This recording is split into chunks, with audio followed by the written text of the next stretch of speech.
કેમ છો મારા વિજાપુરવાસીઓ? આજે હું આવી ગયો હતો વિજાપુરના રણાસન ગામે, જે આવેલું છે મહાકાળી માતાજીનું મંદિર, જે ગામટોળાવાળા માતાજી તરીકે પૂજાય છે. જે મંદિર 500 વર્ષથી પણ વધારે જૂનું હોવાનું માનવામાં આવી રહ્યું છે. તો તમે પણ ઇતિહાસ જાણવા માગતા હોય તો આ વિડીયોને પૂરેપૂરો જોજો અને આ વિડીયોને સ્કીપ ના કરતા મંદિરના દર્શન કરાવું. મંદિરના ઇતિહાસની વાત કરીએ તો વર્ષો પહેલાં અહીંયા પીપળાનું વૃક્ષ હતું અને એ પીપળાના વૃક્ષમાંથી સ્વયંભૂ મૂર્તિઓ પ્રગટેલી, જેમાં શ્રી મહાકાળી માતાજી, જોગણી માતાજી, ભૈરવ દાદા અને હનુમાન દાદાની મૂર્તિઓ નીકળેલી. તો તમને એ મૂર્તિઓના દર્શન કરાવું, ચલો.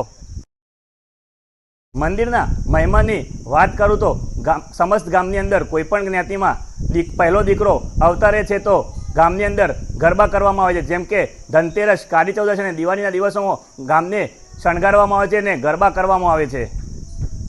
મંદિરની ધાર્મિક પ્રવૃત્તિઓની વાત કરું તો દર પૂનમે અહીંયા હવન કરવામાં આવે છે અને દર નવરાત્રિએ ચંડીપાઠનું આયોજન કરવામાં આવે છે. તેમજ 1.25 લાખ મંત્રોનો જાપ પણ કરવામાં આવે છે. જો તમે ક્યારેક વિજાપુરની બાજુમાં રણાસનથી પસાર થતા હોય તો આ મંદિરની મુલાકાત અને દર્શન કરવાનું ના ભૂલતા. જય મહાકાળીમાં.